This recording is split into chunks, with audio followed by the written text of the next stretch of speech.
This is the Ruckus and The Menace Sports Podcast. Oh no! We suck again! I'm getting confused. What game are you calling? I'm calling both games. It is caught by Kelsey! Touchdown! Kansas City! Anthony for three. Bang! Ladies and gentlemen, welcome to the Ruckus and The Menace Sports Podcast, episode 51. I am Ruckus. Ruckus and The Menace. And to start off, we'll start things off with the starting lineup, then get to the high heat, where it is the NFL draft preview. Then we will get into the Eastwood segment, and then we will talk about our color commentary, which has a couple of, let's say, debate topics / just interesting insights. And then our primetime game, where Spennis quizzes me on the draft fill-in-the-blank trivia. And then we go into our stud and dud of the week. So, Spennis, what have you been up to? Well, excuse me. It's been quite the week. The very next day after the celebration show Friday. Yep. My wife and I went and got a car.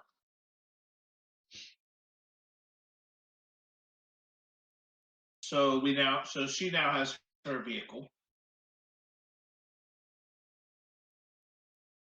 We ended up with a 2020 Nissan Pathfinder.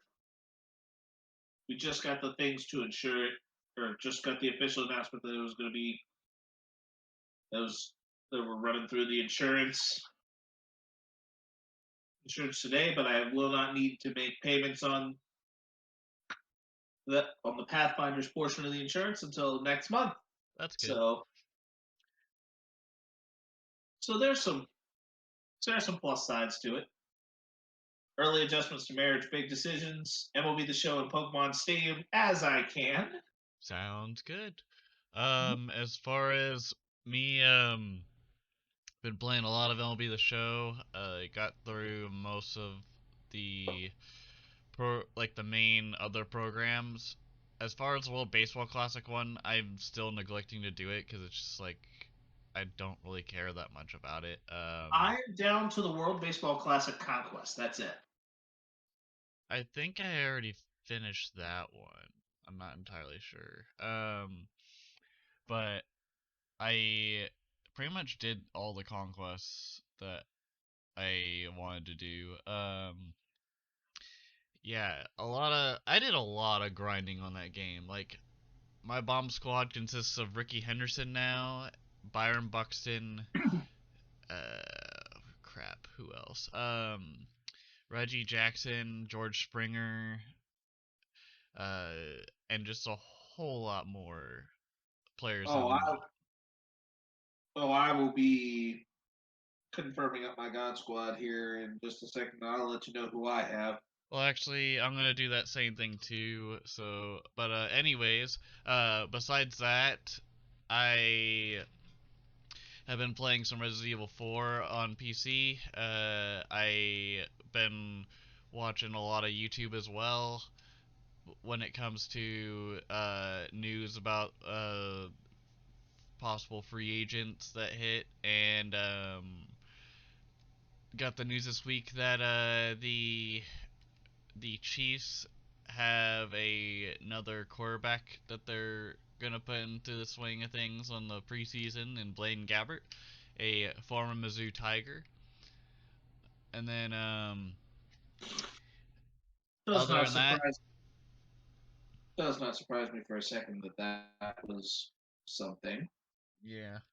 As far as other life things, yesterday, as of recording, I got a tattoo, and I will put a image link to it from Twitter, or if you follow me on Twitter at RuckusSports97, you should be able to see it whenever I post it. I if you want an illustration, listeners out there, I got an arrowhead tattoo, and it says KCMO in black, and then it says established in '97, the year I was born. Um, I feel like I was surprised by it, how much little. I mean, it was painful. Don't get me wrong, but like, not in the sense of what I thought it was gonna be. I thought it was gonna be more like deep cuts, but it wasn't that bad. The most painful part was like getting the red infill for it, but it wasn't too bad. Um, Other than that, I also upgraded my computer a little bit a couple weeks ago, and so I was troubleshooting some stuff with that, and it turns out I think it was probably just a bad BIOS on my motherboard or something, because it was whenever I tried to do stress tests on my CPU, it would skyrocket the temperatures to 100°C like right off the bat. So I think it was just like some like bad microcode or something on the old bio or on the old motherboard, but I switched it out and things are fine now. But yeah, that and then playing some video games whenever I feel like playing, I guess, when I'm not working. And working has been fine, busy, but that's always the best part about work. All right, starting lineup. You ready? Oh man, here is I've got my God Squad pulled up here. Oh yeah, I was gonna talk about that. Can I go Oh first? yeah, go for it. All right, so I have at second batting first. I have Craig Biggio. At batting second, I have Ricky Henderson. So I have two guys with around 90 speed already. Ricky Henderson has 99 speed. Craig Biggio has 92. The only difference is Henderson is just a speed demon. And then I have Buxton batting third. Byron Buxton, that is. And then batting fourth, I have Troy Glaus. Batting fifth, I have Austin Riley. Batting sixth, I have my first baseman Buck O'Neill. Batting seventh, I have Mitch Garver. Batting eighth, I have George Springer. And then to round things out, I have Jackie Robinson. And then as Okay. far as pitching, I have Sandy Alcantara as my ace. Go ahead, Svenis. All right, so here's what I have. Leading off, I also have Craig Biggio. Batting second, I have Jung-Hoo Lee, who is a Korean center fielder. Batting third, I have Alex Bregman. I have the 96 overall Bregman. Batting fourth, I have the 97 overall Mr. October, Reggie Jackson. Batting fifth, I have Luis Urias from World Baseball Classic. Batting sixth, and currently my DH for some unknown reason, I'm probably going to swap. This is actually supposed to be my shortstop. I have Francisco Lindor. Batting seventh, in catching, I have Kensuke Kondo. Batting eighth, I have Yu Chang. And batting ninth, I have George Springer. My bench consists of Adley Rushman, Harry Ford, Masataka Yoshida, and Yoan Moncada. And then in my rotation, I have Taiwan Walker, Yoshinobu Yamamoto, Catfish Hunter, Pablo Sandoval, or no, Patrick Sandoval, not the Kung Fu Panda, and Christian Javier. Guys in my rotation that I potentially could throw in would be like Sandy Alcantara, Shane McClanahan, Josiah Gray, Roy Halladay. But my bullpen consists of Jonathan Loizaga, otherwise known as Johnny Lasagna, Ryan Presley, Liam Hendricks, Hunter Miles Giles, Andres Munoz is my only gold, Camilo Doval, Gregory Soto, and Lee Smith.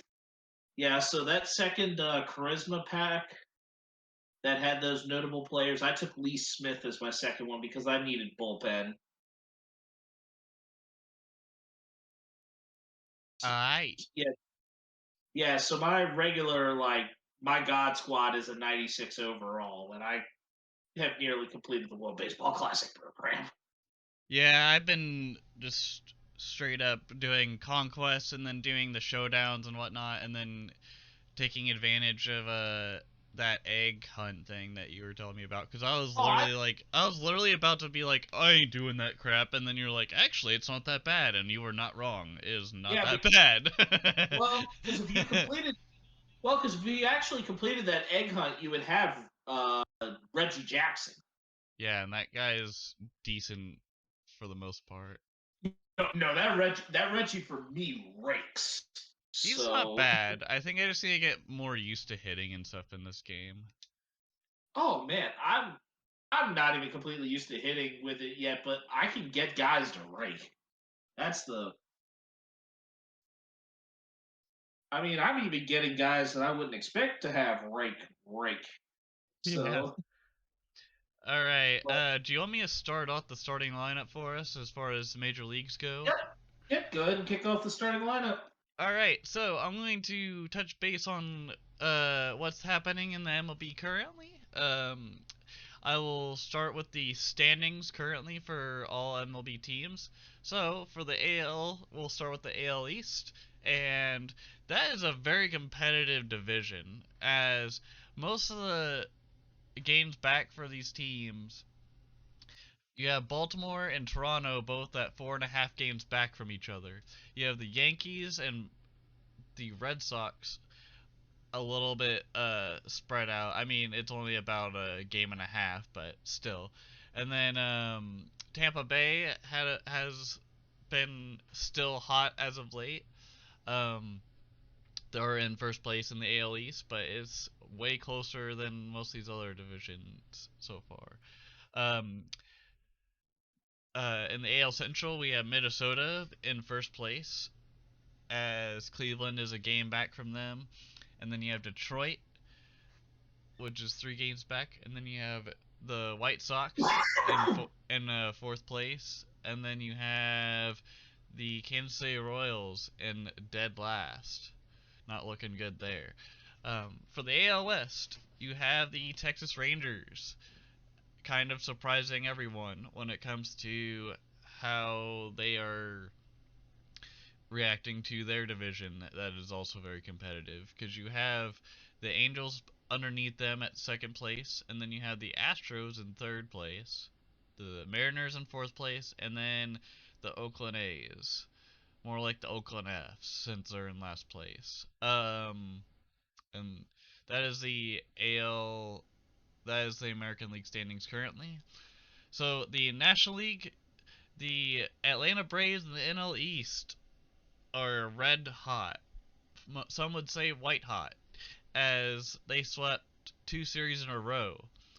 And, well, we kind of gave them one of the games, the Royals did.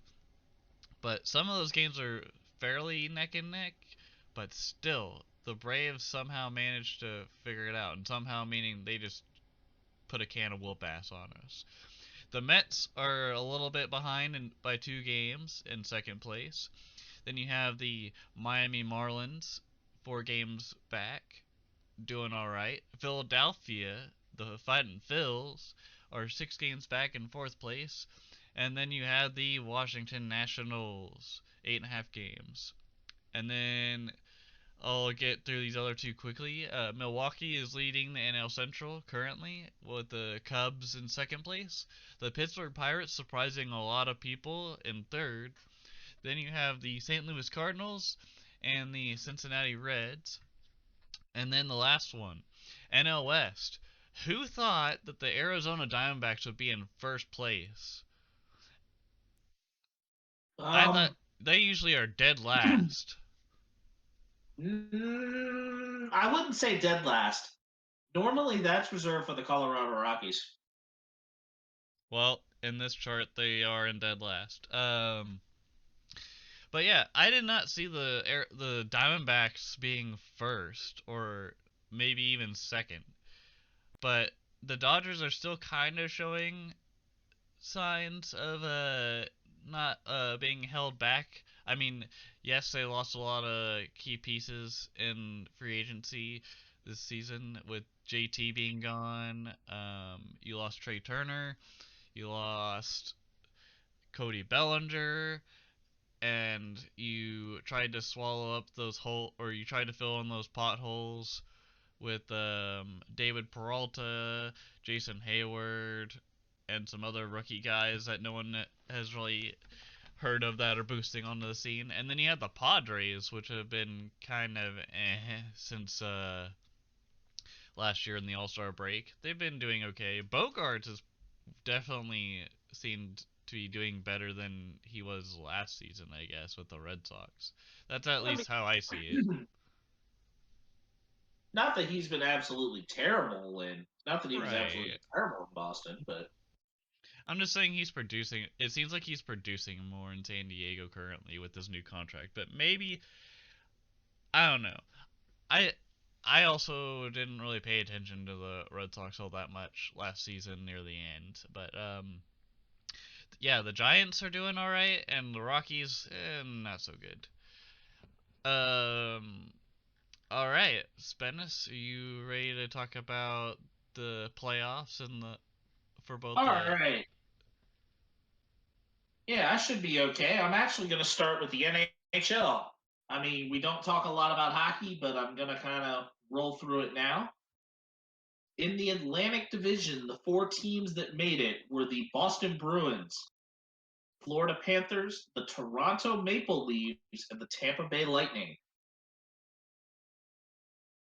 The Bruins are leading in game one of that series 3-1. And then the Maple Leafs and Lightning, the Lightning came in and beat the Maple Leafs 7-3. The Carolina Hurricanes and the New York Islanders are the first matchup in the Metropolitan, where the Hurricanes beat the Islanders 2-1. And then the Battle of New York, New Jersey, the Devils versus the Rangers, where where the Devils lost 5-1 to the Rangers. Now to the other conference, the Central Division. The Colorado Avalanche versus the Seattle Kraken. The Kraken beat the Avalanche 3-1 in game one. The Dallas Stars and the Minnesota Wild. The Wild beat the Stars 3-2 with double overtime. That should make for a very entertaining series that I think could probably go the distance. And then in the Pacific Division, we had the Vegas Golden Knights taking on the Winnipeg Jets. The Jets beat Vegas 5-1 in game one. And then the Edmonton Oilers and the LA Kings. The Kings beat the Oilers 4-3 in overtime in game one. So I think we've got a couple of great series to start out with, and a few really good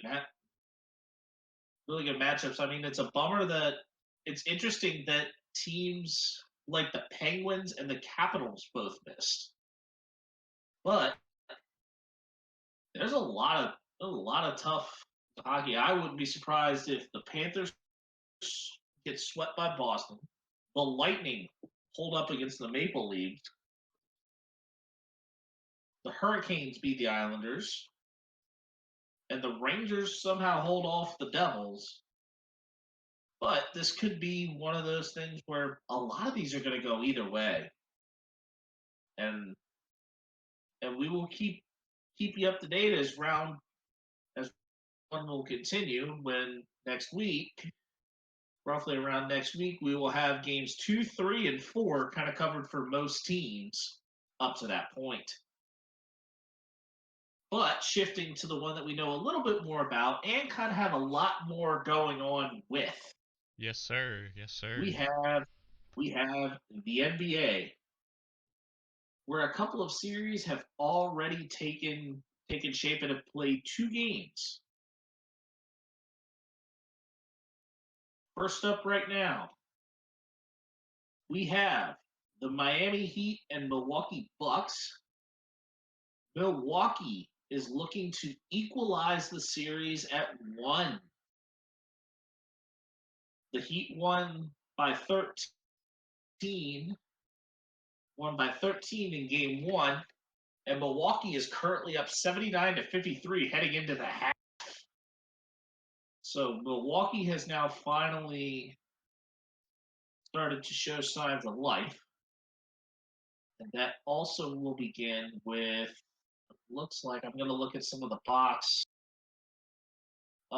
They're playing with no Giannis. And it looks like Drew Holiday and Brook Lopez have kind of sparked on the scoring for the Bucks. And Chris with 21 and 19 respectively. And Chris Middleton has also scored 10, and Pat Connaughton has also scored 13 in the game.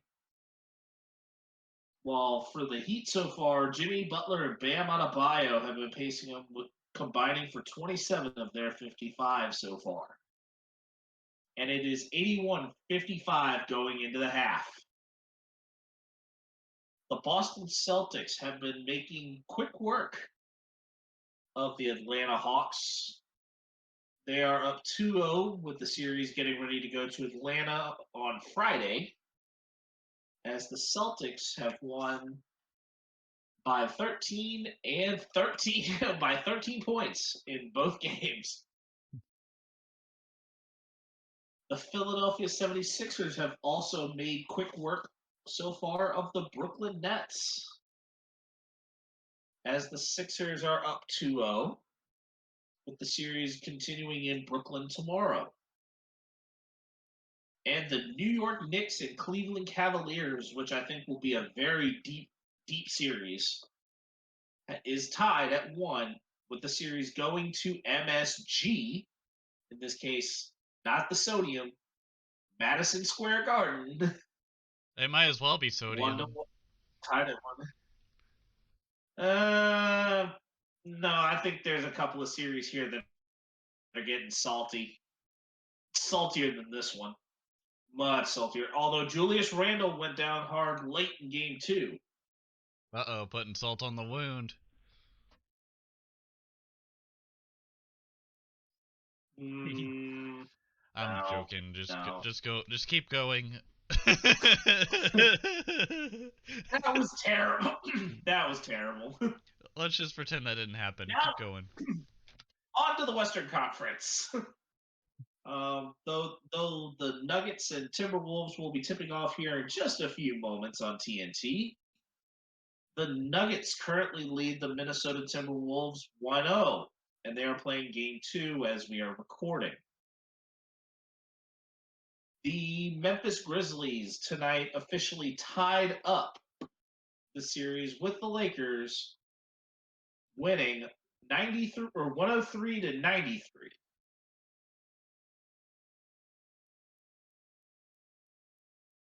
I'm going to skip that one.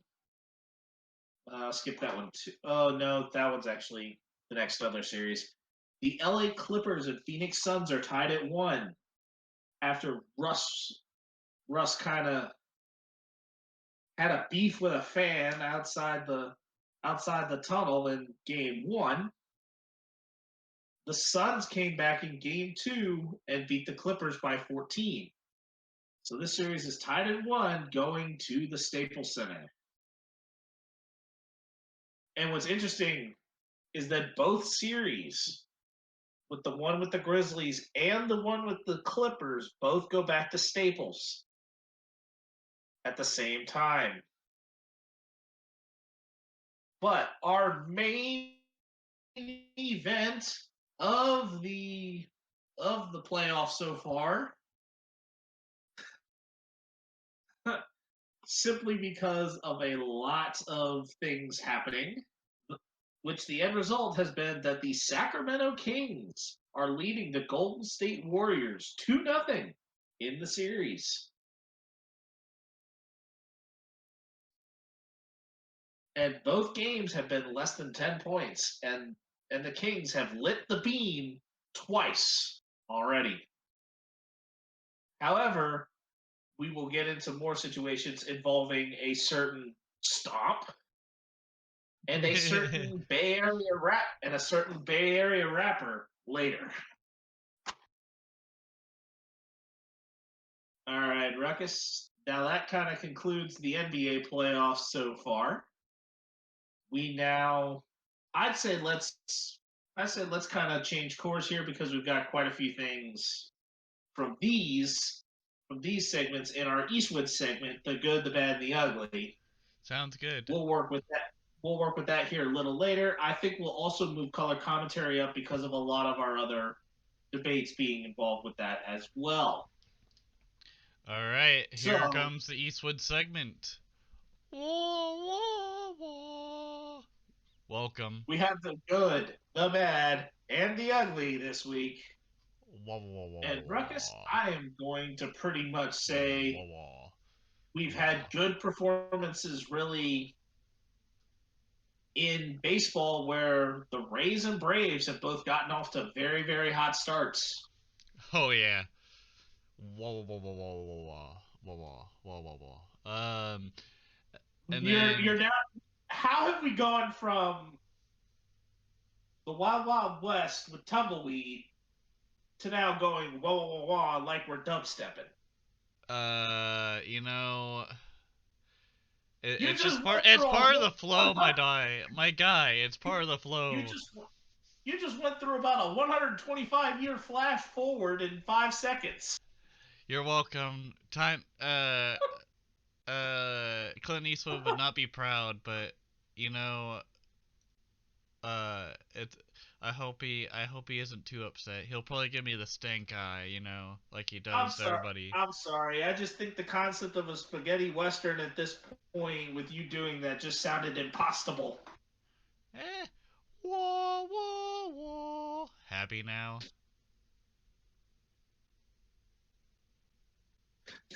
Wasn't the part I was saying. That was not where I was going at all with that.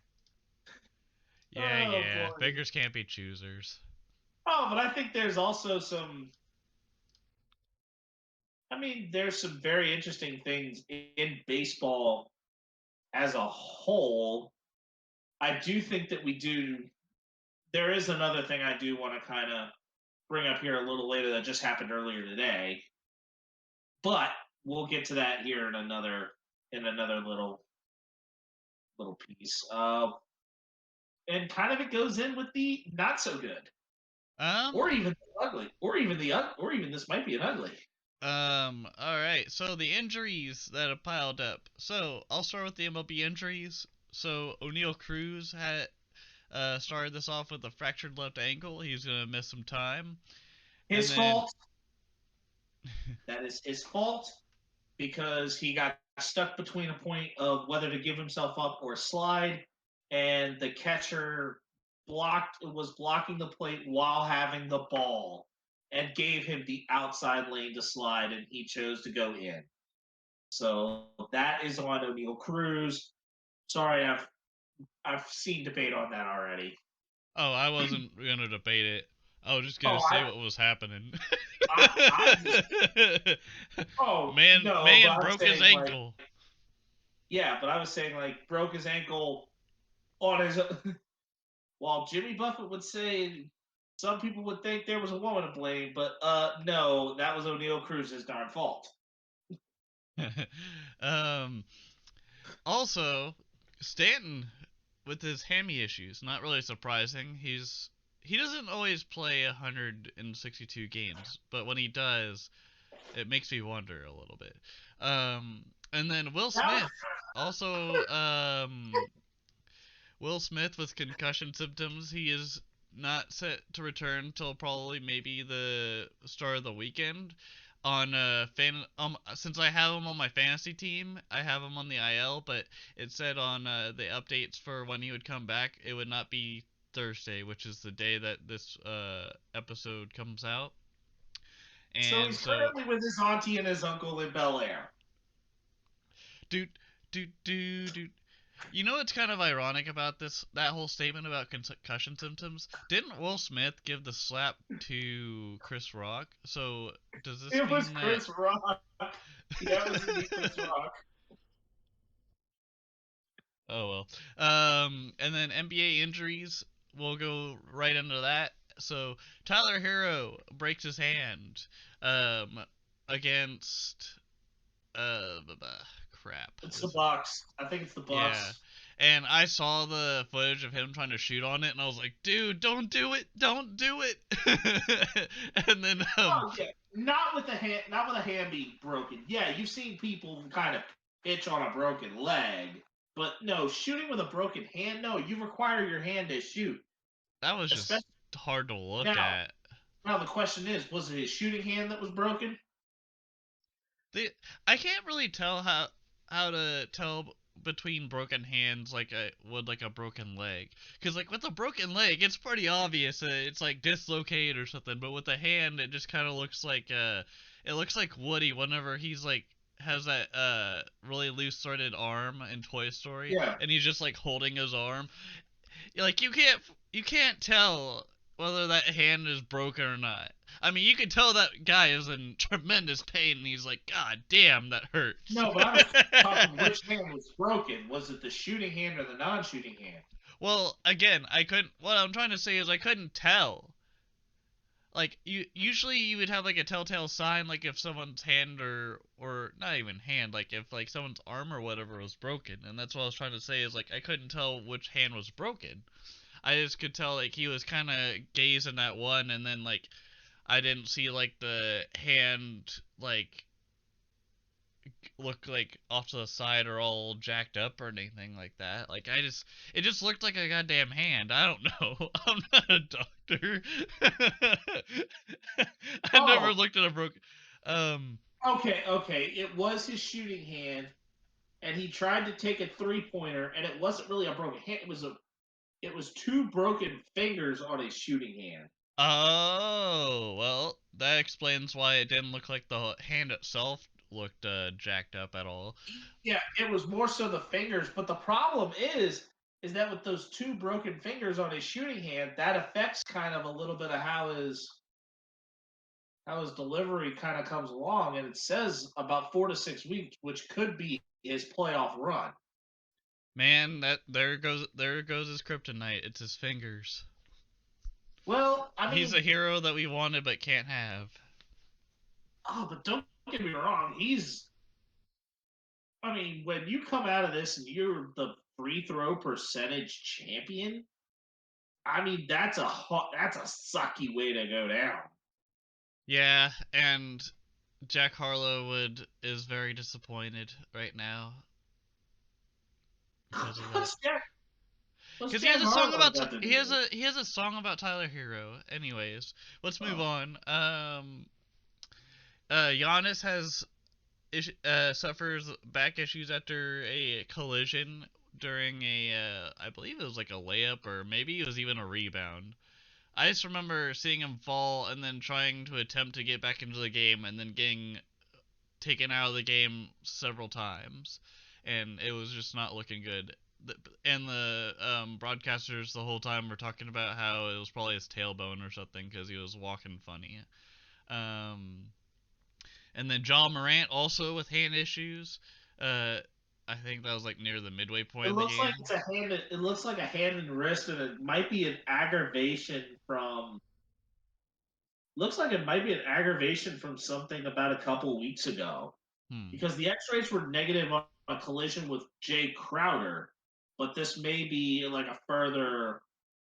He ended up out with a sore right hand, which kind of parallels a little bit into kind of that injury to that he suffered in a collision with Jay Crowder a couple weeks ago was kind of Yeah. was more so aggravated rather than anything else. Yeah, and this Sabonis injury is news to me. If you want to talk about it, you Well, can. it kind of plays into a little bit of the you're ugly because of how he got the the bruise Oh, Draymond went full Homer Simpson on the rage. when he stomped him. Yep. I mean, Demontis was kind of, I don't know if he was trying to protect himself or they've been like ticking on Draymond the whole game, like is like basically like poking a bear. So what you're saying is Sabonis was kind of like Bart Simpson, and Draymond was Homer, and Homer was like, "Well, I oughta," and then like tried to choke him. And he actually did it. It was a Yeah. lie out, and he actually did it. And all the while, Bart Simpson will still be there saying, "Eat my shorts." Yep. to, the only reason I say Draymond Green is Homer Simpson is because he kind of looks like Homer, like with his facial features. That's why. That's why I always like. Oh no, the mean tweets say he looks like Donkey from Shrek. No, I wouldn't even say that. Uh, Well, he has that goofy shot though, dude. That his jump shot needs some work. Like as far as style work, it just looks goofy.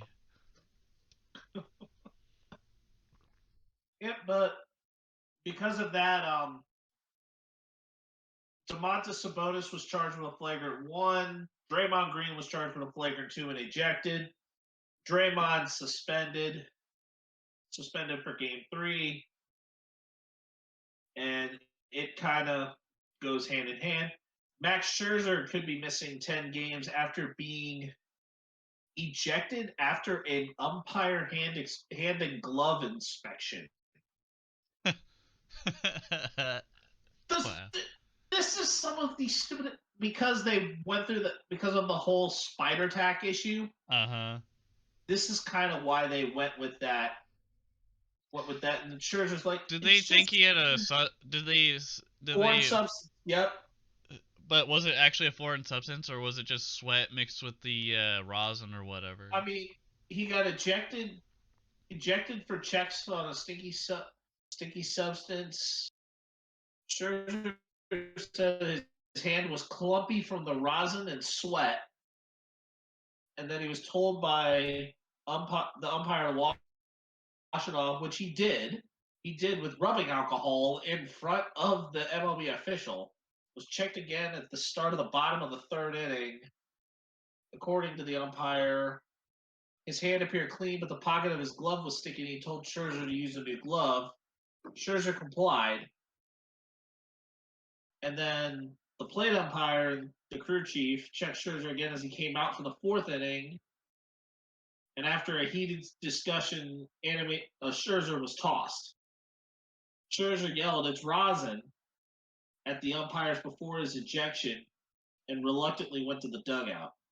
Scherzer reported that after the game that he had washed his hands and changed gloves, knowing that he would be checked again by the umpire before pitching.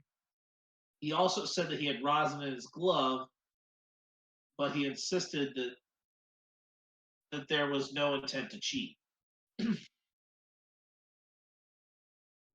Yeah, I they don't know need to how figure to that get stuff ejected without. out. Yeah, that was like it's ugly because of just how stupid it was. It just looks Yeah. ridiculous. Yep. All right, we ready for the color commentary?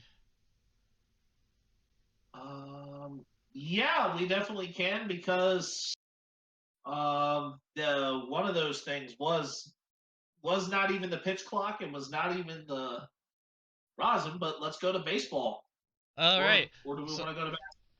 let's do baseball first. Because I Yep. also wanted to add another thing to that for an opinion piece. But all right, we'll start with the first opinion piece.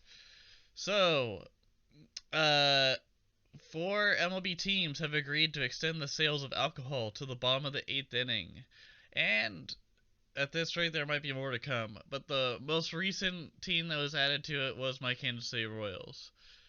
Um, so I've kind of looked at like comments and stuff on social media about like whether or not it's good or bad, and even like players have chimed in on it. Not like the Royals players that I've seen, but like Matt Strom of the Philadelphia Phillies chimed in saying that he doesn't like that they extended it to the 8th inning because he's more so afraid of the safety of the fans, which is reasonable. But there's also people saying like, hey, like people are gonna drink outside the stadium too, anyways, and tailgate. So they might leave the stadium and go drink a 12 pack anyways because of how expensive beer is. Um, Personally, in my honest opinion, when it comes to safety, my golden rule is if you are not safe to, if you do not feel safe to drive, call a cab, an Uber, whatever you have to do. Just for the love of God, don't drive. Uh, because if you drive drunk, you're gonna a lot more bad things are gonna happen rather than good. Um, I know you Spanish, you're not really into drinking, but or Right. really drink at all.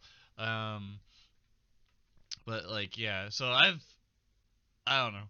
The A lot of people are also complaining that they don't have like the vendors coming out with like like with the crates with like food or whatever or beer. I don't Yeah, like recall it. I don't recall if they stopped doing that after the pandemic, or if like they kind of like only do it in like certain state like sections. I don't know. Um, but bottom line, it's a very controversial topic, and people, if you're gonna be drinking, be careful. Like, drink responsibly. As far as the other thing I was gonna talk about for the MLB, I have a suggestion for the pitch clock. I think um they should get rid of the batter's clock for whenever they go in, and so that they can easily call time and not have to worry about a request from the ref or anything like that. They should just do it. But they should limit how many times they could call time to like one yeah, I an at believe they bat. actually are limited. I think they actually may be limited. Because what annoys the crap out of me was, so this was like a couple weeks ago in San Francisco. Scott Barlow was pitching, and Jock Peterson was at the plate, and he called time like when Barlow was like pretty much in mid pitch, and it seemed like he didn't even necessarily need to call time. Then this dirtbag hits a triple the next pitch. The pitch before that was a strike down the middle, and I'm just like, are you kidding me? Like this dirtbag. Um, Now the question is, was he rewarded time? yeah, and Oh, if yeah, he's mid pitch, you shouldn't. I That's the thing that's stupid. I just think that I feel like every rule that is implemented, no matter what context it is, someone will probably find a way to try to stretch something out of it and get a rise out of someone or find an advantage out of it or like a loophole.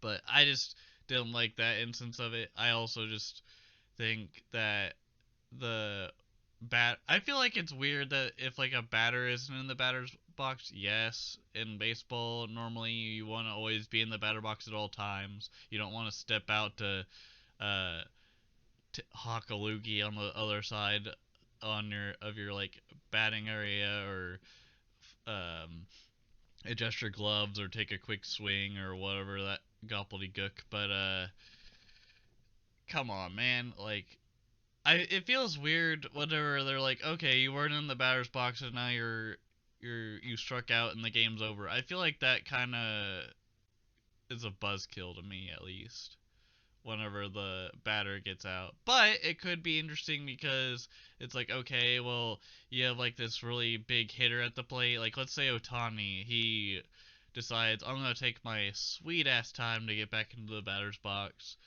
and then try to get in, but then doesn't get in time. Well, if it was like a 1-2 count, he would have been struck out. That would be a huge advantage for the pitcher because they took out one of the better hitters in that lineup at that point.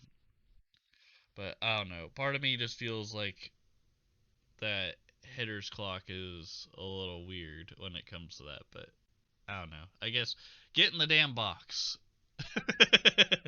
All right, Svennis, let's talk But about the then you've NBA. got, but then you've got some MLB or the Atlantic League is trying out some new rules, and one of them is a double hook DH, where if the pitcher doesn't go or if the designated hitter doesn't go past 5 innings, and they hook it and they give him the hook, the pitchers will then have to go and bat. And then they're also trying out something with a special pinch runner that can come in at any time without having to cost a substitution. So I think there's a few things that kind of have to be like worked out. Mm-hmm. And then the hit clock, then the batter clock, and the amount of times timeout has to be called is kind of something as well. I mean, there's still a lot that needs to be like the basics are there, but there's still some things that need to be tweaked. But now we can shift on to basketball. Do we want to start with point A or point B?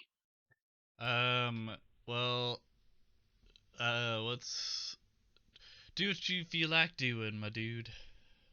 Well, let's start with NBA charge block. Because of some of the injuries, the NBA is looking, or some people are calling for the NBA to get rid of charge block and kind of see that as something that could be awarding bad defense in situations to just all of a sudden like cause a collision that could result in injury and flop just to get the ball back and reward, like they say, it rewards bad defense. But the restricted area is kind of put in a certain place right now that it's still very, very close to the basket. So the question is, should charge block be removed, be left as it is, or is there a middle ground where the restricted area may be moved? Isn't the restricted area, If you are behind that line, any contact is a block, not a charge. so like where's the line as well as about to ask? Is it at like the free throw line kind of range There, or? no, the restricted area. Because I just remember, uh, as long as you didn't move whenever you're doing like trying to get like a charge to get the ball back for your team, then that was it just depended on like how much momentum the person put on you whenever they hit you. Like if you went straight to the ground and then like uh dragged a couple feet, yeah, that would probably be a charge if they called it. No, the restricted area was put in to prevent injuries to a player who often drive to the rim and are generally airborne. So guys like that would go for the dunk. The right now the arc is currently positioned at a distance 4 feet from the basket. The area was designed to limit collisions when ball handlers drive to the rim and ensures that a defensive player cannot force a charging foul within this area if his feet are present in or above the restricted area. However, the rule has some exceptions. If a secondary defender decides to block a shot, he can do so irrespective of his position on the court. Any number of players can be inside the restricted area arc if an offensive players receive the basketball below post. If a player charges into the basket, the baseline to the rim cannot be charged with respect to the rule. With increasing athleticism in the league on both ends of the floor, rules to protect the vintage plays of the game will go a long way. So, with the restricted area being 4 feet from the basket right now, do they need to make any adjustments and maybe bring the area area a little further out. Introduce some of these higher impact.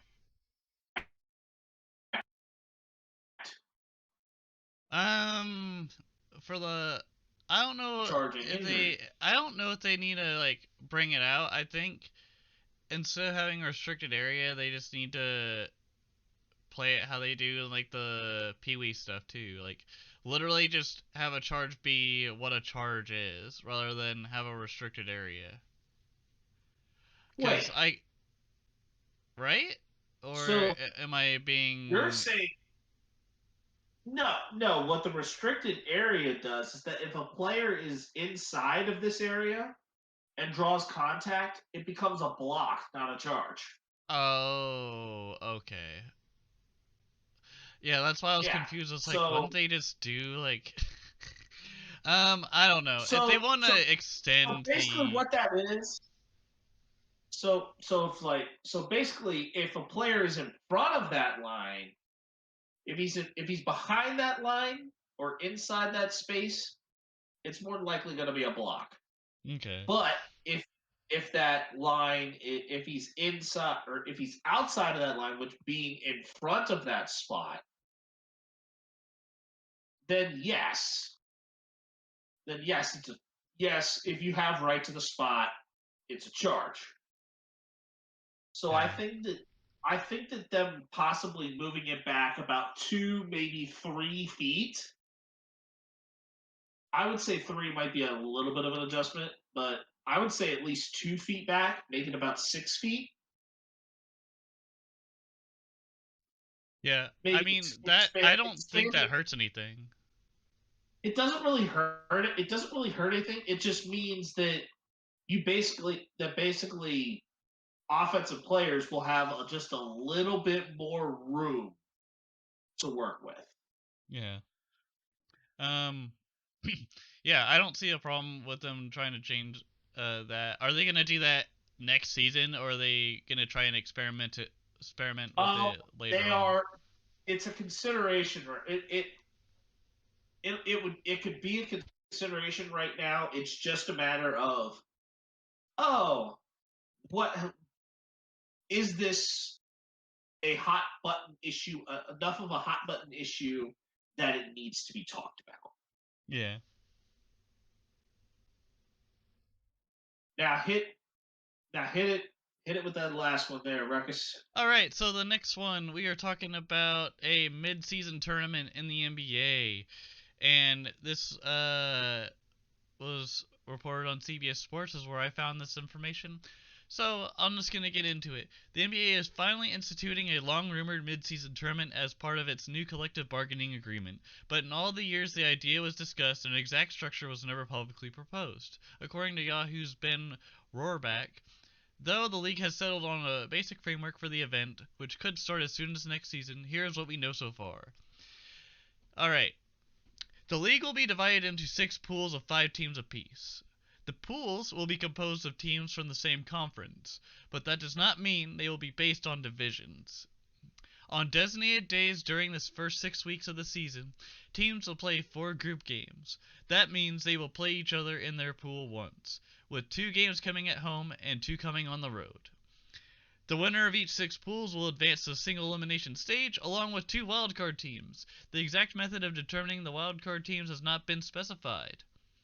The semifinals and the finals of the tournament will be held at a neutral site. The players of the winning tournament team would receive $500,000 each. The NBA scheduled release in the offseason will include only 80 games apiece for each team. The teams that do not advance to the knockout stage will have 2 more games added to their schedule. The teams that reach the tournament finals will play 83 total games. The idea of the in-season This tournament is still relatively new by American standards. The WNBA has one called the Commissioner's Cup over the past few seasons. That was just an added note. Sorry, go ahead.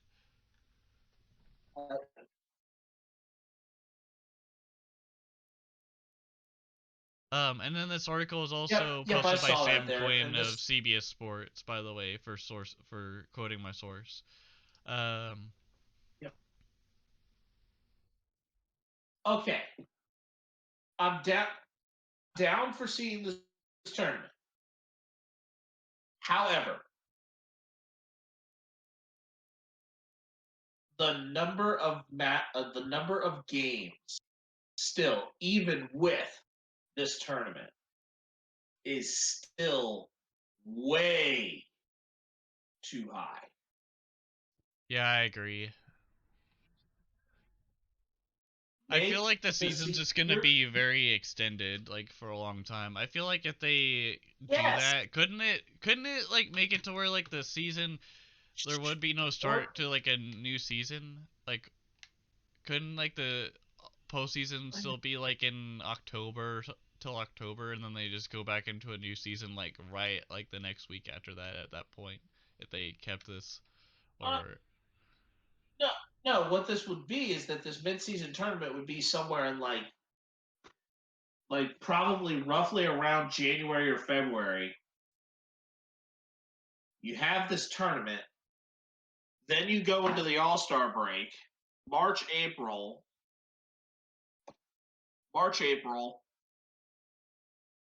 and you would still have the season end in June, the draft in July.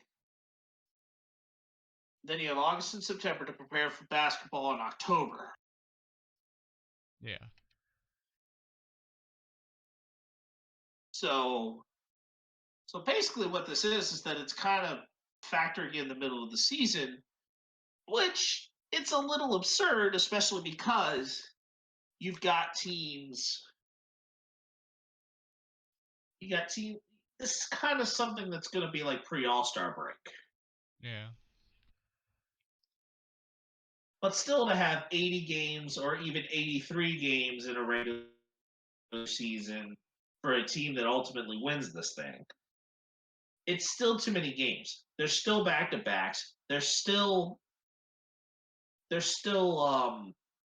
all these other little things. So if you're going to have all this happen, just cut the season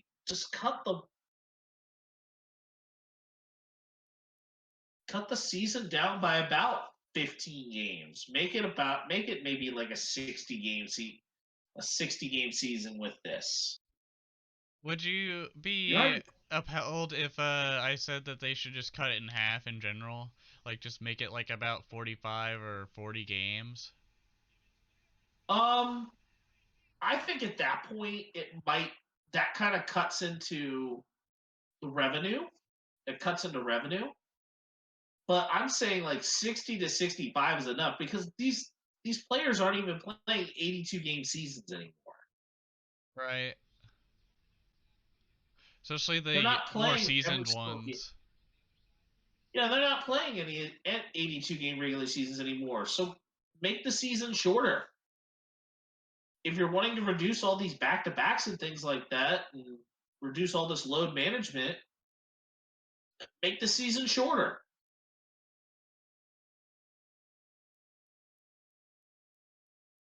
I feel Make like it would everything pull in a lot matter. more. I think it would pull in a lot more fans with the mid-season tournament too, because like usually by the time they get to like the finals and whatever, people are kind of either bored because they don't care about the NBA, or the people that do are just kind of like, okay, like this is the most like awesome part of the year. But like I feel like it would just bring more fans to it, kind of like how like baseball is doing like the shortening the games. I feel like a lot more fans are engaged with the game than they were before because it's shorter.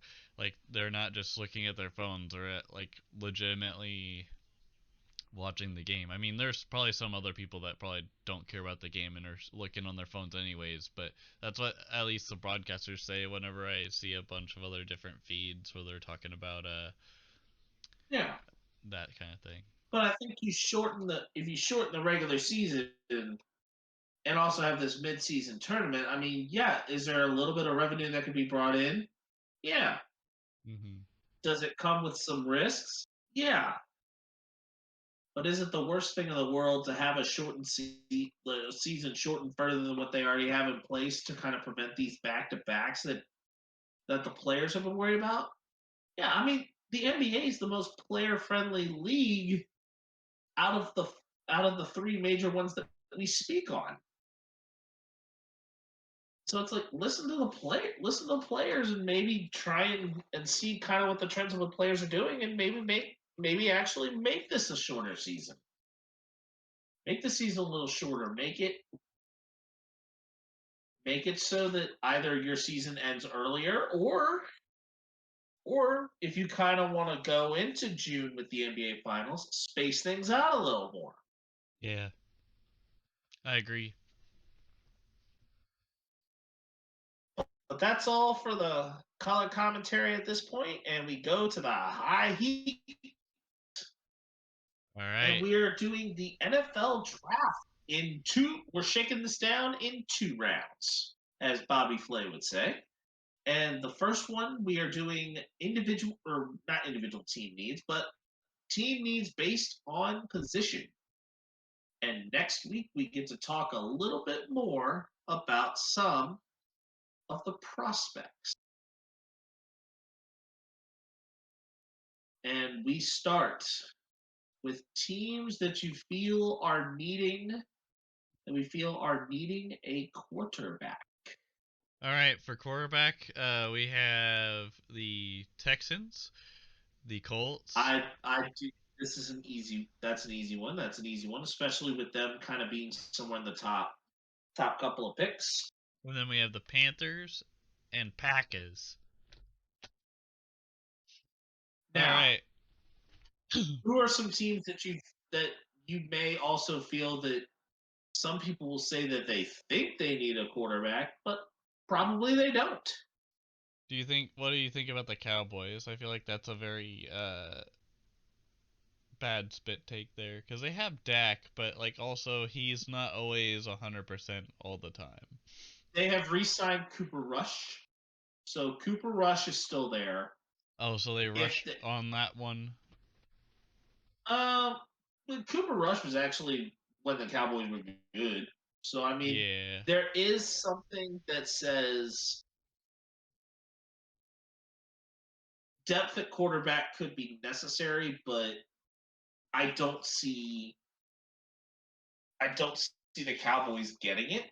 Yeah. A lot of people will say that the Commanders need a quarterback.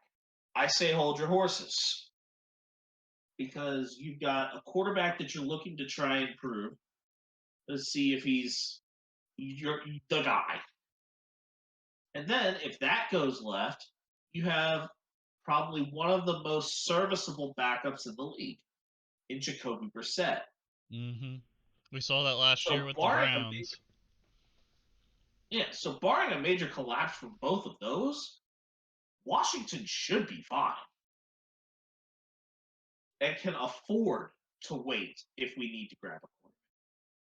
I would technically also say maybe the 49ers, but I feel like they're kind of having a experience kind of like the Panthers did, where they had like 2 to 3 different quarterbacks that they were going to. Like last season, it was Philip Walker, uh, Baker Mayfield, and Sam Oh, Darnold, and then that ended up being uh, a well, whole. the hard part about the 49ers quarterback situation compared to the Panthers is that the quarterbacks for the 49ers are currently in the infirmary. Yep. The difference is that both 49er quarterbacks that are at the So top of the Trey depth chart in this Lance situation and are hurt. well, Darnold is now a 49er. Yeah, So but that's why I made that comparison. But yeah, I mean that, and then the 49ers are like more they're more they have more of a systematic approach to things where the Panthers didn't know what the hell they were doing. The yeah. 49ers, no matter what quarterback they had in there, for the most part, the weapons that were in place were set up properly to where you could use them at your disposal with whoever you had. Um, but yeah, I don't know of any other teams that would really need quarterbacks, but let's keep moving forward, shall we? Okay, so teams that could be looking at a running back. I mean, the Cowboys maybe not as high up on the list, but the Cowboys I think can consider it. Yeah, they could The get like a Eagles, little bit of a death piece there. Eagles, yes. the Eagles definitely. The Browns should consider, especially because Nick Chubb ain't getting any younger. Also, Kareem Hunt is probably maybe a cheap On sign. the way out. On the way out. If he's not out already. He's still there, I Uh, think. yeah. The Broncos Broncos definitely, to possibly cover Javante Williams. The if he stays Miami healthy. Dolphins. The Miami Dolphins are an option. Yep. The Cincinnati Bengals could be a possibility if the Joe Mixon thing does not go well. And the Tennessee Titans could legitimately be an option if Derrick Henry ends up saying, I'm out. Because the Titans are looking and considering letting him go. Yep. Wide receivers. And the first one there is my Kansas City Chiefs. And yes, um, I agree that we do need wide receiver depth. There's still all this talk about D Hop. They're probably not gonna shut up about it for the next month if he doesn't get traded by the draft. But I feel like by either the start of the draft or the end of the draft, he'll be traded, or at least cut or whatever signed. Um, but I think we should focus more on rookie draft guys and maybe try and get like a. I mean, it's gonna be a real stretch to maybe get Zay Flowers or like some of the other ones that are projected to go early, but I really want Quentin Jefferson of the TC Horned Frogs because the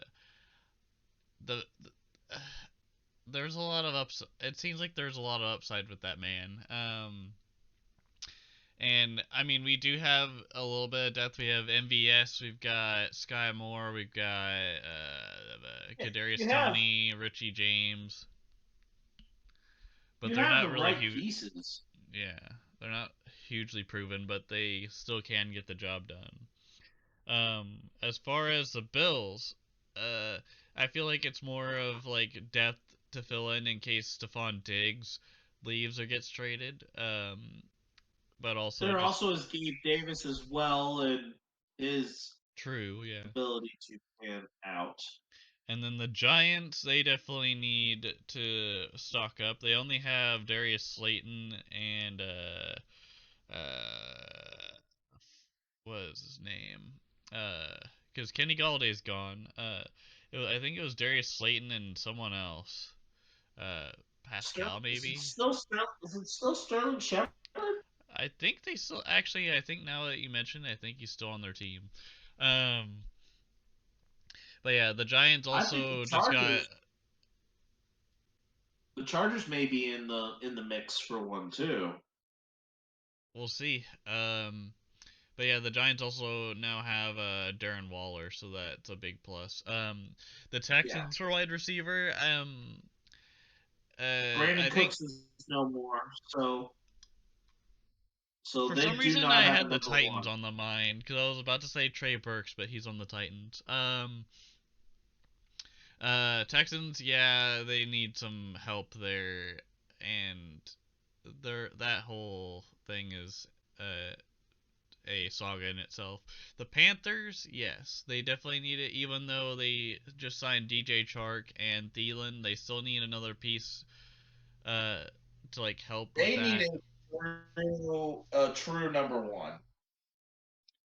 I feel like they're kind of in the same boat as us when it comes to the wide receiver room, even though it doesn't look Yeah, as you guys. bad. Well, you guys don't have a true number one either. Right, but what I was trying to say there, just not to make Chiefs fans upset, comparing the Panthers to the Chiefs. The Chiefs have a way better wide receiver room than the Panthers, but when it comes to like a true number one, they both don't have a true number one. That's what I was gonna go Right. with. And And then also the but also what's different is that the number one that was there in Kansas City left in free agency. The number one that was in Carolina was traded away. That is correct. And for tight ends, this gets fun because there's a few teams that could very well use it. Definitely the Lions for But sure, because of T.J. Hawkinson being taken away due to trade last at the. traded to Minnesota. The other one that I see very high on the list for that is the Washington Commanders as a tight end need. That's for sure. Yes. And then a lot of teams need O linemen. Definitely the Bengals and Commanders. But it's like who doesn't need offensive line? D-line. D-line, this is the first spot where the Bears have a need. Yeah. Although the Bears' needs have been more on the defensive side of the ball. The Chiefs could be in the market for D-linemen. The Rams are in the market. The Falcons are in the market. Looking like there's not as many teams in the market for linebackers or DBs, but the Vikings could be in the market for one. The Steelers, the Commanders, the Lions, especially after trading away Jeff Okudah. The Eagles, more so in the safety market. Yeah. The Patriots, after losing one of the McCourtys to retirement. So they also lost Dante Hightower as well. Dante Hightower's a linebacker. Well, still, they lost a big piece too. Even though he's a linebacker, they still lost a big guy. Oh yeah, defense. That's all I was. I don't doubt it. Yep. But now that we've kind of addressed some of the basic needs, we now will go on to the primetime game, which last week we had the celebration show. But this week, I have a grand total of six draft classes, and you will be filling in the blank. The first one that I am going to give you is 2001. So I'm going to be listing a few draft picks, and you will be guessing one of the picks that I tell you that was not in the blanks that I had. Okay, so the year 2001, the 6th overall pick in that draft was Richard Seymour. The 16th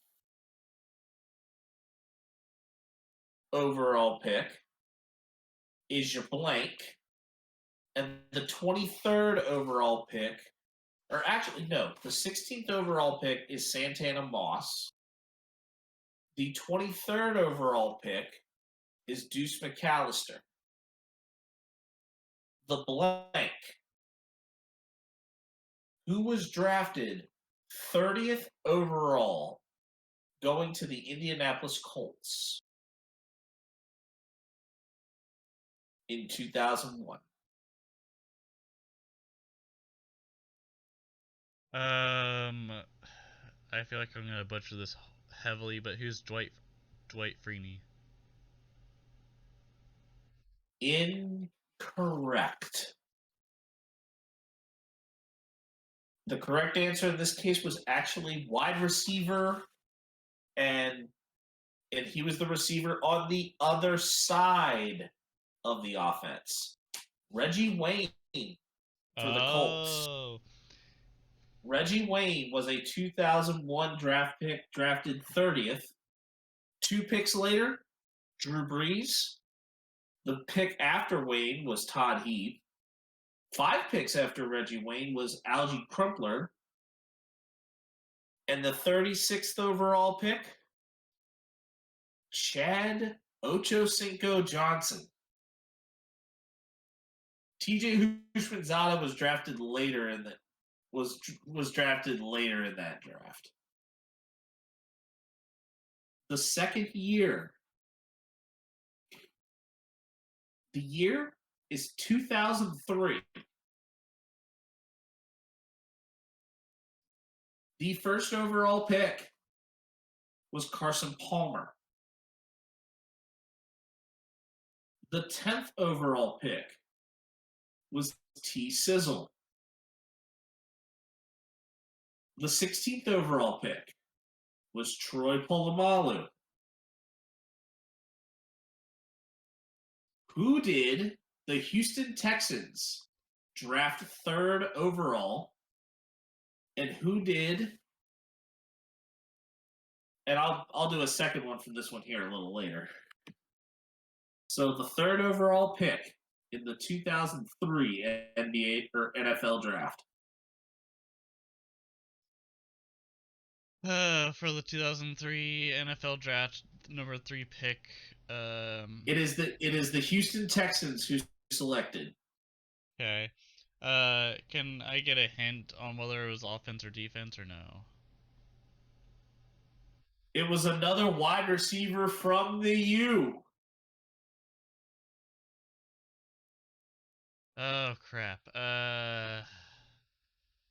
Of course, that first one was also a wide receiver from the U.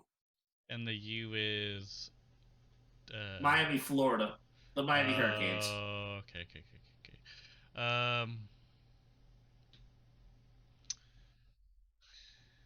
Crap.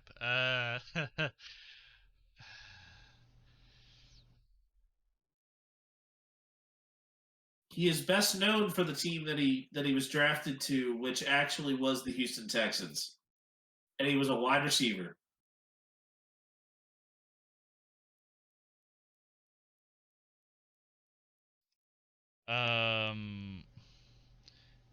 Was it?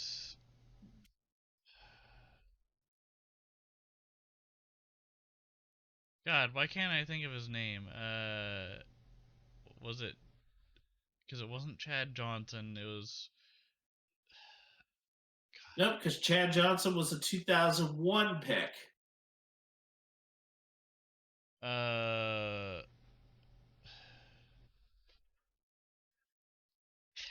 It's a name you've definitely heard of. It's just not rolling off the tongue for some damn reason. But you are right that his last name is Johnson. Oh. Chris. No, not Chris Johnson. No, CJ2K was later. God damn I'll it. give you that one.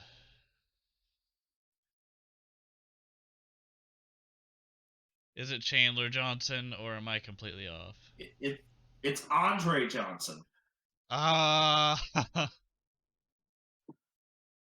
All right, I'm looking this guy up because I'm curious if I was thinking of who I was actually thinking of.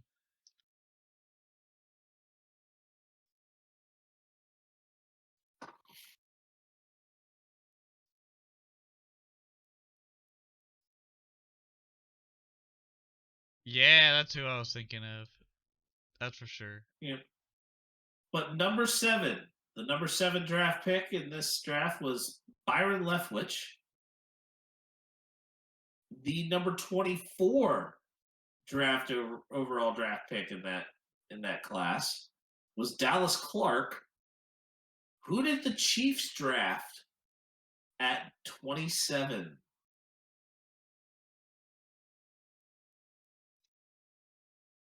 In 2003. Offense or defense? It was an offensive player.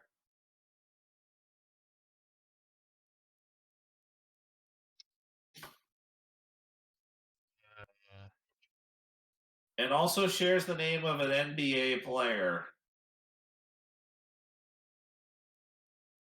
Of a former NBA player.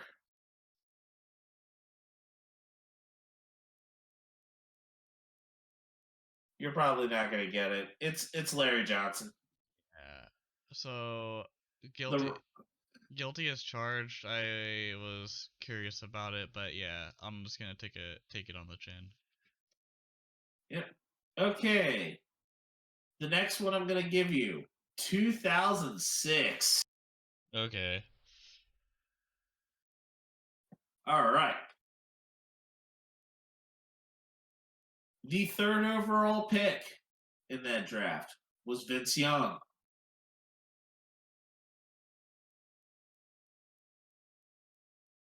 The 19th overall pick was Antonio Cromartie. Outside of the first round, but was picked early in the second, was D'Amico Ryans at 33. The two blanks I am going to give you. Who was picked at 6 and who was picked at 11?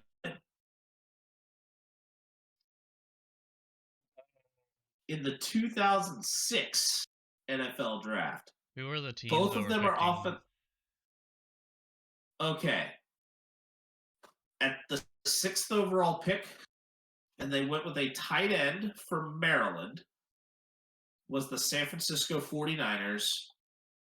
And for the 11th overall pick, the Denver Broncos selected a quarterback out of Vanderbilt. Well, so I think, can I do pick 11 first? Because I think it's Jay Cutler. Yep. That is indeed Jay Cutler. I don't know because what year was Antonio Gates drafted? Antonio Gates was never drafted. Huh. I don't think Antonio Gates was drafted. Well, also, I don't think he was from Maryland either. He was from Kent State. Now that I think about it, Yeah. I didn't know if he was undrafted. Interesting. I learned something today.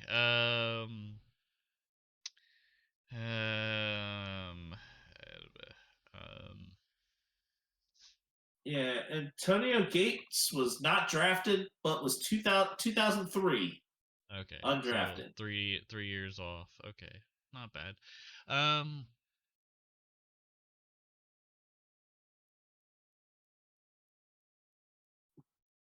I honestly don't know. Played for 3 teams in his career from 2006 to 2019. How about Jared Cook? No, it actually was Vernon Davis. Those 3 teams were the 49ers, the Broncos, and he was on the Super Bowl winning Broncos, and then in free agency went to Washington.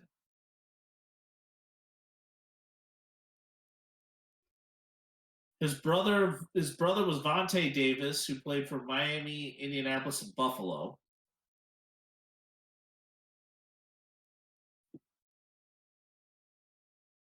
And then has done all sorts of different media appearances as well. Was actually a judge on Domino Masters with Eric Stone Street hosting. Okay, so I got 3 of these left. The next draft you will have is 2010.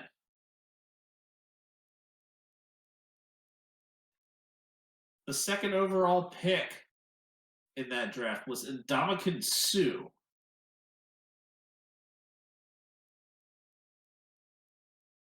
The 5th overall pick, the Chiefs selected Eric Berry.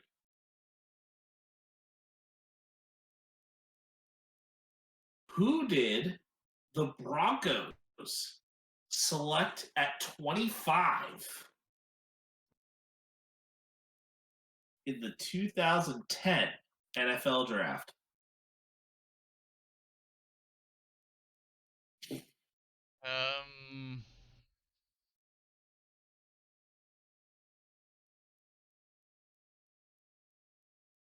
Did 2010? 2010 NFL draft. The 25th overall pick.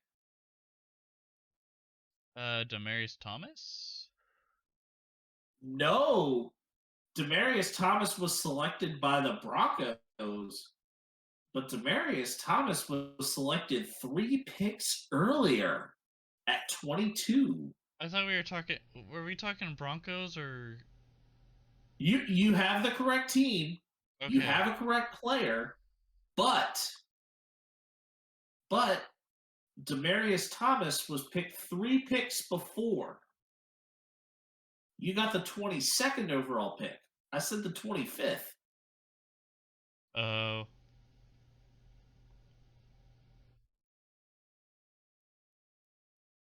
Huh. And another notable from this draft outside the first round, Rob Gronkowski. Emmanuel Sanders was in this draft.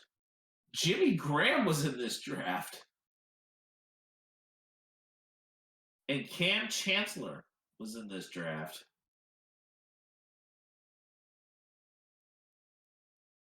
Oh, and Antonio Brown was in this draft. But the 25th overall pick was a quarterback from Florida.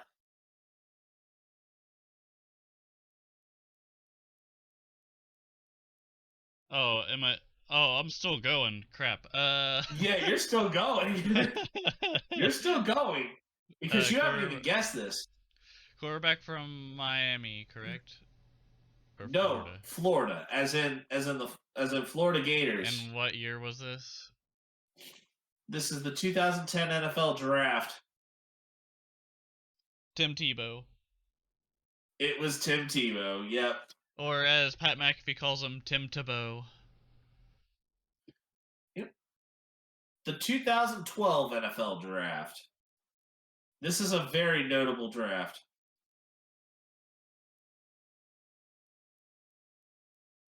Okay. The first 2 picks were Andrew Luck and Robert Griffin III. Mm-hmm. The 10th overall pick was Stephon Gilmore, and Ryan Tannehill was picked 8th.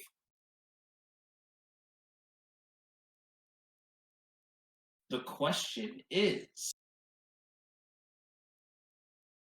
with the 31st overall pick, the Tampa Bay Buccaneers selected this running back out of Boise State,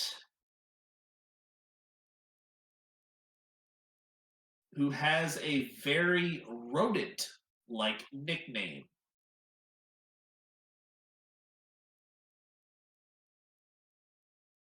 What pick was it again? The 31st overall pick.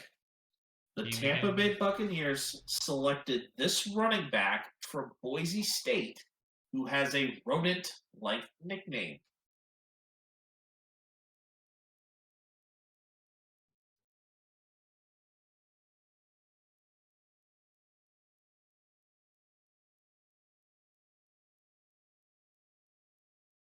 And the notable thing about the rodent used in the nickname is that it's also a house pet.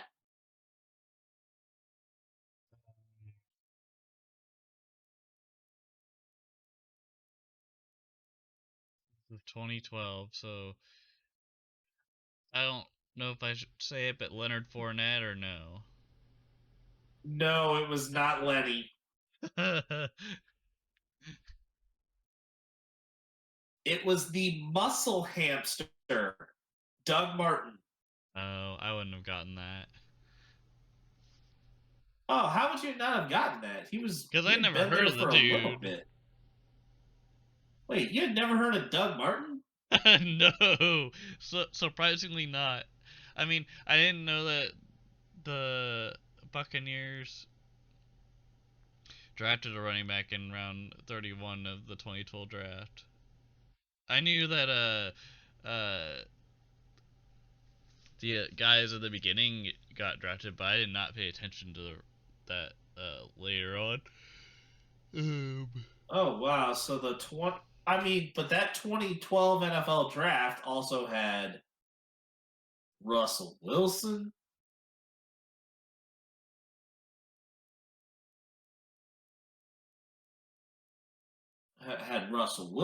Kirk Cousins,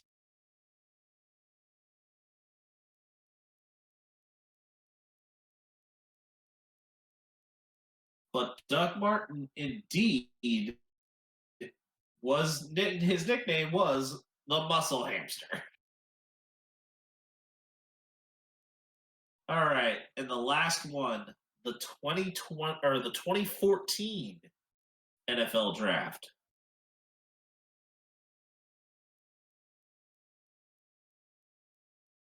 Odell Beckham Jr. was selected 12th. Mike Evans was selected 7th.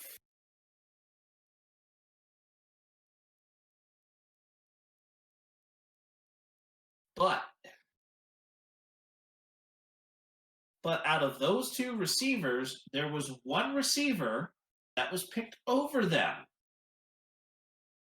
Who was the first wide receiver taken in that draft at 4th overall to the Buffalo Bills? Um,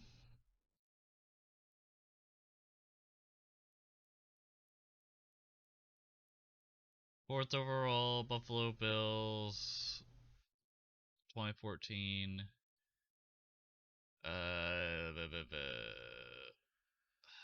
Why am I blanking on this?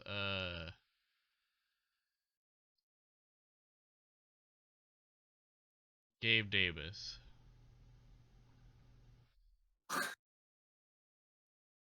This guy was also a former Kansas City Chief.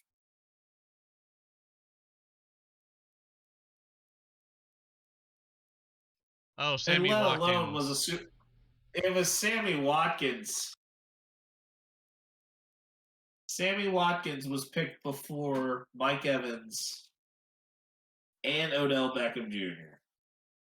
So I mean, I will admit that those were definitely like I tried to give you like prominent players or players that were like kind of well known, but Mm-hmm. I knew there were a couple of like very very difficult players. And I thought you had heard of the Muscle Hamster, so I thought that was a nickname that stood out. That's a funny one though. I'm still learning. Yep. But now we get to our weekly studs and duds. I think we've got ourselves a couple of like very fun studs and duds this week.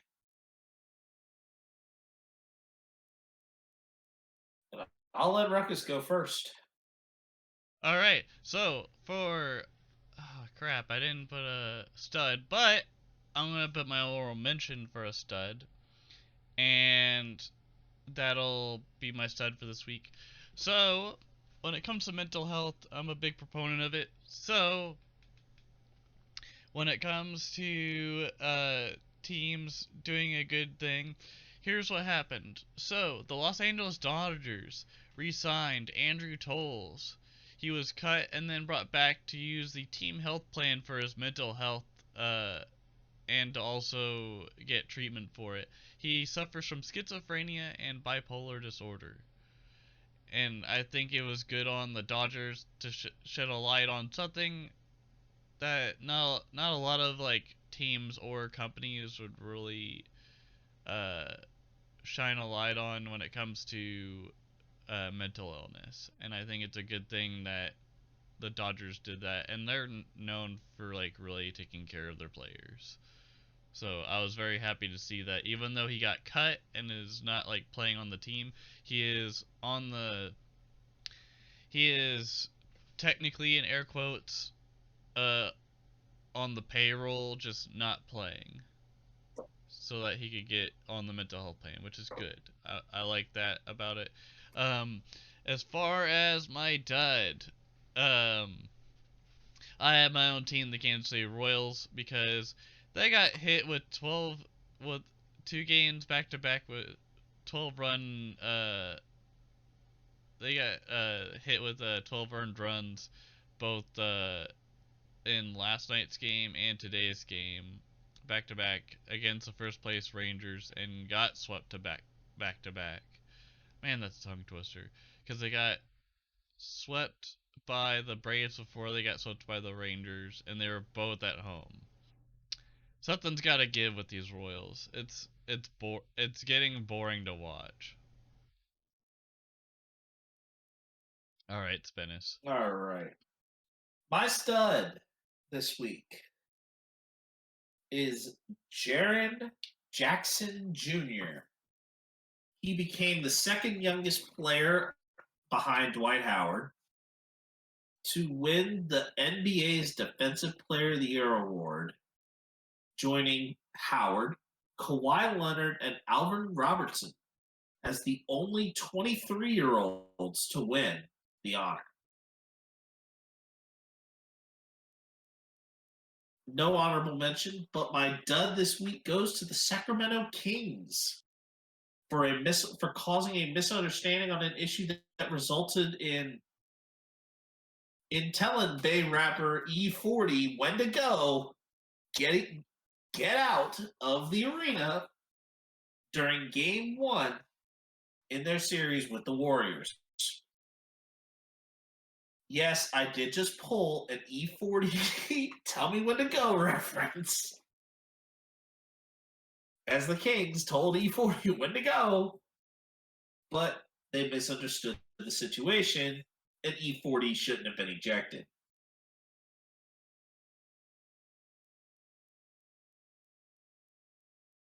I know, that just sailed completely over your head. It's okay. Crickets, crickets, crickets. Oh, just, I mean, if you knew anything about who E40 was, or is, Because D12 was Eminem and some other dudes. E40. yeah, that was a group. E40 is an actual rap, like an actual person. Yeah, I don't know. Sorry, can't help you there. Or at least you can't help like you not knowing who it is. Yep. But go ahead and take us out. All right, ladies and gentlemen, thank you for listening to the Ruckus and the Menace Sports Podcast. I am Ruckus. And I'm Ruckus the Menace. Thank you for listening to our podcast, and also thank you for listening to last week's as well. If you didn't, that's okay. You could go ahead and listen to it after this one. We had a blast with Lom and Alex Mann and Saul and the gang. It was a lot of fun. Thank you to them again for tuning in or coming with us last week, and also thank you guys for tuning in this week and for many weeks to come. Leave a like on the video. Subscribe if you haven't been subscribed yet already. Leave a review if you can for our channel, I guess. As far as everything else, yeah, just leave a like, hit the sub, and let us know how we're doing in the comment section, or I guess DM a question or something. I don't know. Do what you want, I guess. Anyways, this has been the Ruckus and the Menace podcast. We'll see y'all later. Deuces.